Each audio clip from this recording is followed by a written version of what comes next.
brings me great pleasure to officially inaugurate the National Council on Privatization. The mandate is one of commercialization, privatization, optimizing government investment.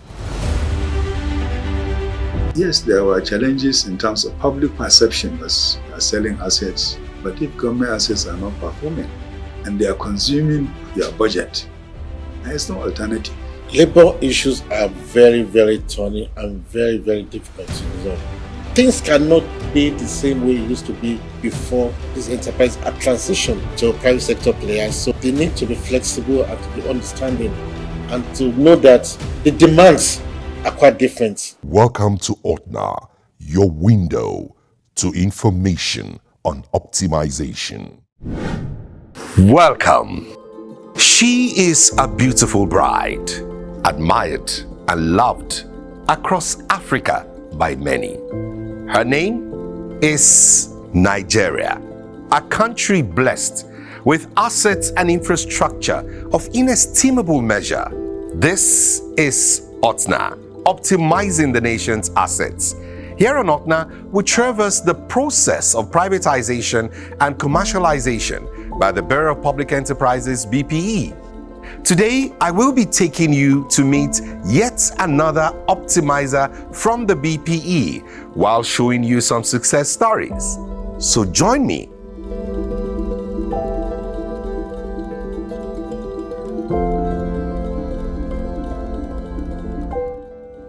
Our findings on this trip is indeed revealing. Remember that OTNA is here to help us know what the BPE does to ensure that we have value as we optimize the nation's assets. OTNA, optimizing the nation's assets. Now let's meet our guests, an optimizer par excellence. She is Director Post-Transaction Management. She's also knowledgeable in areas of public-private partnership development in the Bureau of Public Enterprises. Her name is Hajia Sutura Aisha Bello.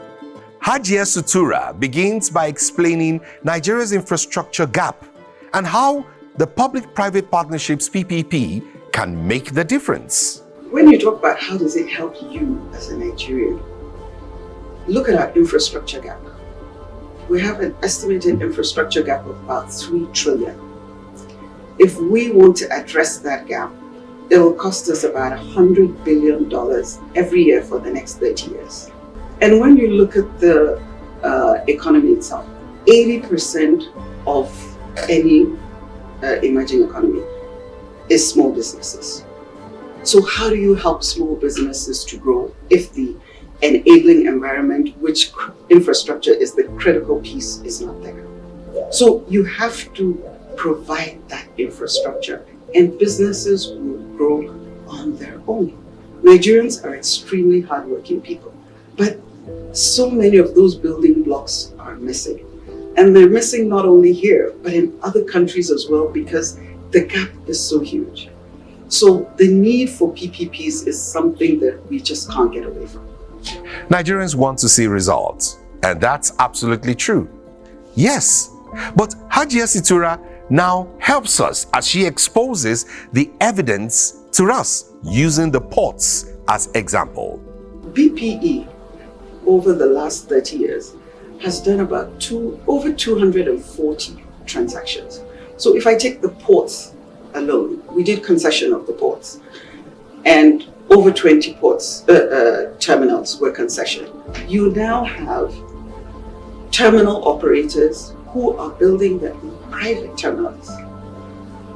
So they've done so well at the port terminals that they took over in Apapa and have brought in a lot of infrastructure.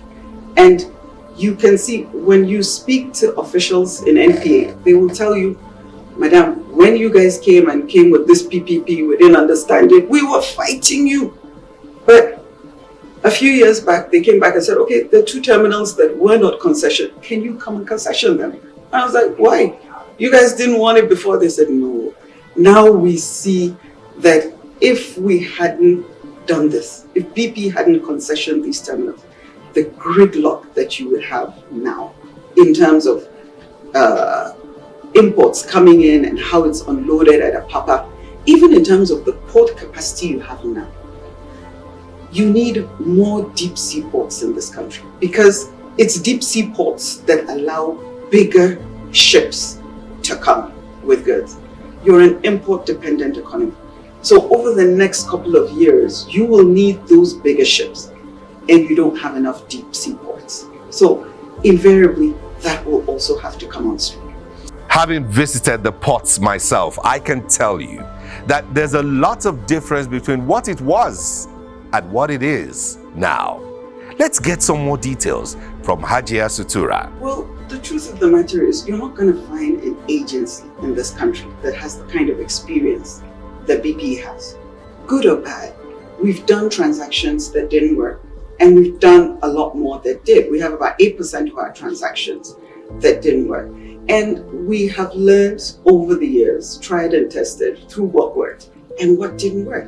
Even in terms of the way you do procurement, for example. There are simple things which people assume are so straightforward and simple in PPP procurement. So, for example, I could give you an example of a case that the World Bank gave an example of a country where they were doing the concession of silos. And when they were doing the silos, so they had, say, like 6 silos, major silos in the country, and they asked everyone, companies that were interested, to bid. Once the companies bid, in the procurement documents, you could bid for more than one company, one silo. So if you wanted to take all 6, you could, if you had that capacity. When we were doing our transaction here, the donors who we collaborate with said, we need to bring an expert to work with you because you need to learn from the experiences of other countries and what has worked and what hasn't worked. And this example sticks in my head because their transaction failed completely. Why? Because when the bidders bid, I could bid, if I was one of the bidders, I bid for all 6. And somebody bid for 2. But they submitted one bid and said, I'm bidding for 6, I'm sharing transportation, I'm sharing staff, I'm sharing. So when it came to the evaluation, the whole transaction collapsed because it was like evaluating apples and oranges.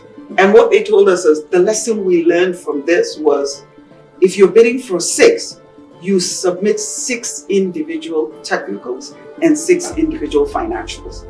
And when we were doing ours, we were doing it the same way the other country had done it, just one, because we didn't have the benefit of that experience in the beginning. But learning from others helps. So BP has had all those myriad of experiences over the years. I mean, you could go through the papers and you can see, yeah, BP did this, BP did that. We're learning. There's no country that was perfect. I mean, if you look at Latin American countries, they had a huge problem with contingent liabilities because they were building roads on a massive scale with PPPs. And then they had all these annuity payments that would come due. And then after a couple of years, the government was just stuck with huge contingent liabilities. And I'm like, wait a minute, how did that happen? But every country learns through doing where the pitfalls are, and you get better. So BP has had a lot of experience doing that. And that's why I say you're not going to find any agency in this country that's had the kind of experience that we've had. The difference, they say, is certainly clear.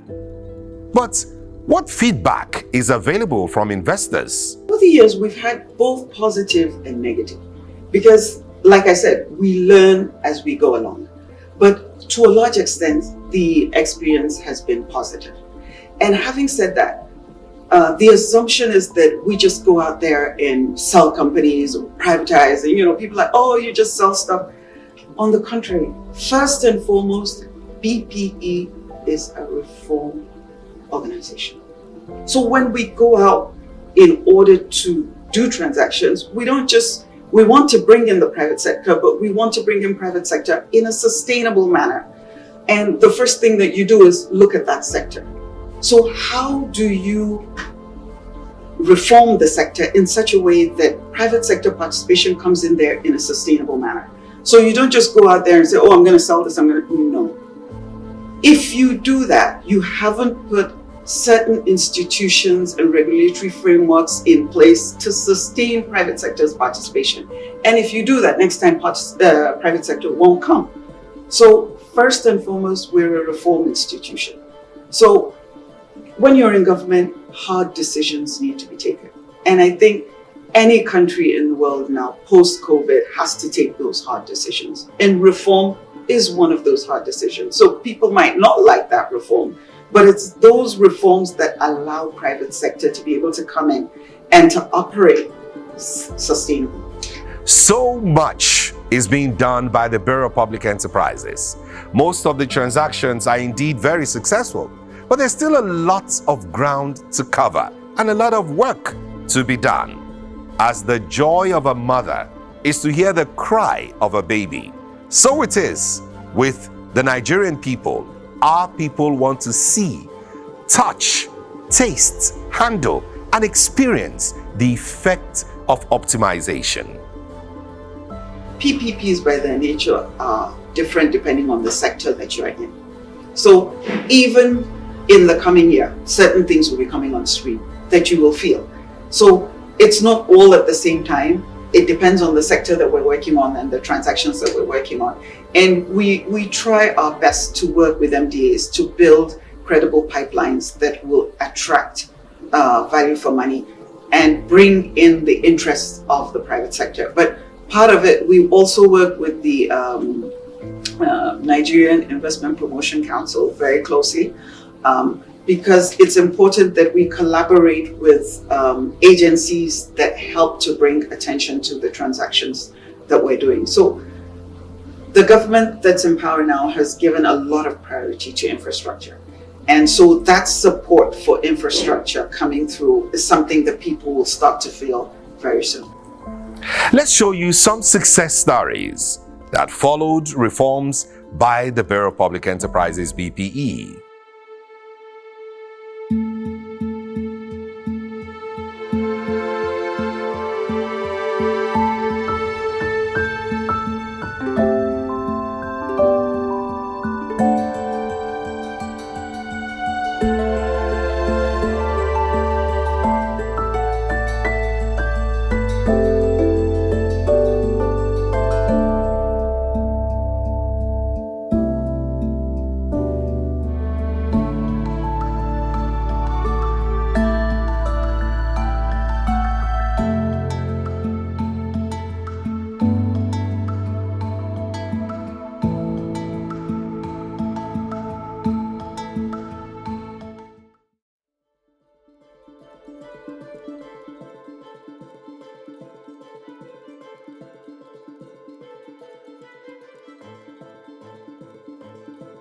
The stories are endless, and the success stories are real. Now, the Nigerian Ports Authority, Marina Lagos, a public authority constituted under the Nigerian Ports Authority Act No. 38 of 1999, had not been doing well. Like a sick patient in the hands of a reliable medical doctor, the BPE took up this patient, called the Nigerian Ports Authority, worked on the optimization of this Nigerian asset. And so Greenview Development Nigeria came to the fore. Greenview Development Nigeria Limited is a private company incorporated under the laws of the Federation of Nigeria. And when they came along, the change and transformation was almost instant. I would say the concession of the port in 2006 was very transparent. I would say as a much younger manager then, currently we have about 300,000 metric tons combined capacity of warehousing and storage within GDN Terminal E. We have an export facility that focuses on the export of clinker. We have a silo capacity of about 40,000 metric tons in that facility. And the idea is to promote export. The idea is to encourage export so that export is what earns us foreign exchange, is part of the group's our group's plan to also help in promoting and developing the country's economy. We all say that the port is the gateway to the nation's economy. I would say that,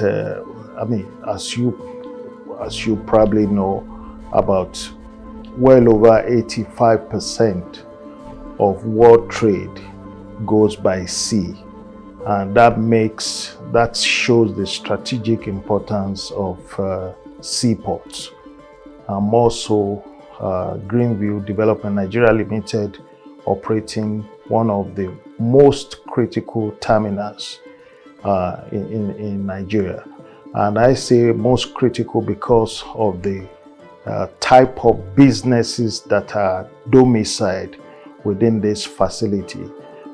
We have very, very important companies operating within our facility here.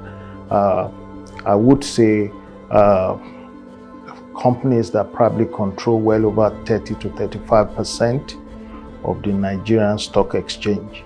You have the Dangote Sugar Refinery, you have the NASCON, you have Olam, and you have DCP, Dangote Cement operations, domiciled within this terminal.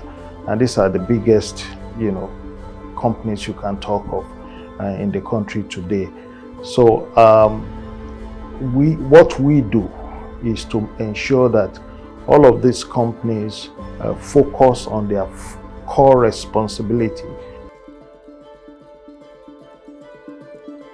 The port operation pre-concessioning of 2006 and what we have as at 2023 is like comparing day and night. We are talking of vessel efficiency.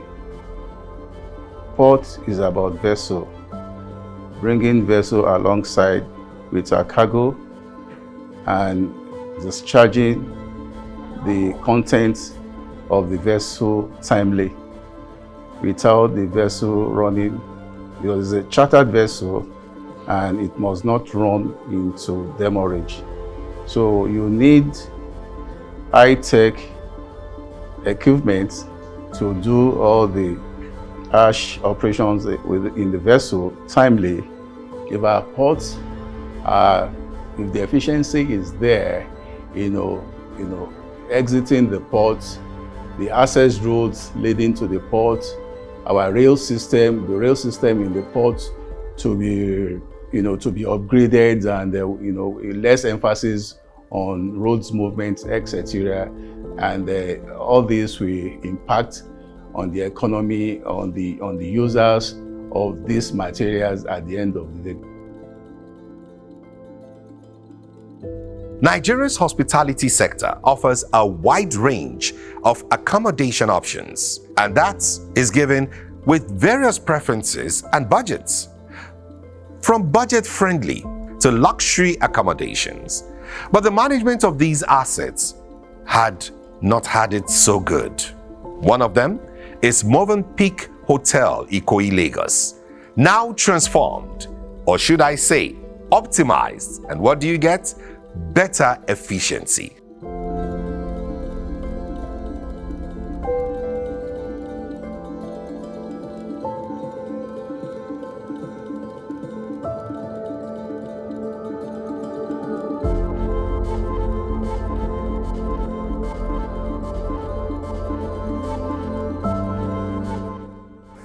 In 2005, the federal government, through the Bureau of Public Enterprises (BPE), divested its shareholding in Grand Central Hotel Kano to Broadfield International Limited through asset optimization, wherein Broadfield International was required to ensure the transformation and result-oriented optimization.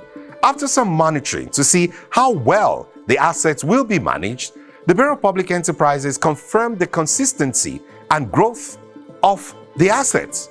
Today, the BPE has reported that the management of Grand Central Hotel have fulfilled and exceeded the performance obligations spelled out in the post-acquisition plan, PAP. So Grand Central Hotel is indeed now doing well.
So I work very hard. Number one, I have to make training for the staff, because really the staff I have before, he has no experience about the hospitality business. Second, he need more of training concerning the F&B, the housekeeping, the reception, front desk. All this one, I have make training for all the staff is going to be continue with me, because there's no way I can start work and start to upgrade without no training staff. We are making our swimming pool now with American food and Lebanese food also is also is going to be one of the best things in Kano and even in all Nigeria. So since this time already, I make my own planning with my own chairman to be taking this hotel to 5-star hotels, because I believe Central Hotels is the best hotel in Kano. Especially he is in the best location. He has everything. If we do the plan and we work in the plan very well, we are believing ourselves we can take the hotels as #1 hotels in, even not in just Kano, in all Nigeria. So can I told you something is everyone now in Kano say Central Hotels come alive again. This is really the big difference. Is everyone in Kano is talking about us now, about what we are doing, our gym, our Chinese also restaurant, Lebanese, American, all this one, we are adding all this one inside. Is really everyone in Kano is talking about us now. They say Central Hotels is really coming alive again. I think PPE, he has done a good job, and I believe Vice President of Nigeria, he will continue reforms work.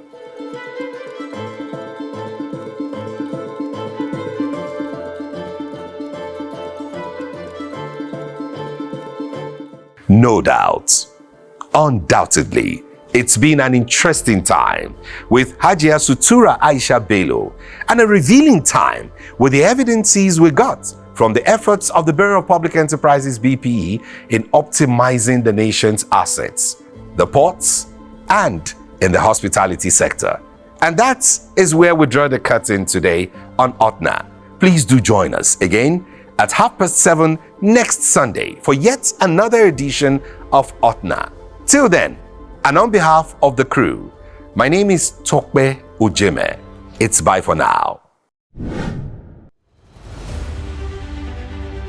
The private sector driven economies will always give you the best. BPE will do all its best to ensure that we move in the direction that will bring peace and progress as the government desire and renewed hope. People will assume, for lack of information, they will say what they know. And one thing you must understand again is that these enterprises we are talking about reforming, they are not new enterprises. OTNA, optimization on the go.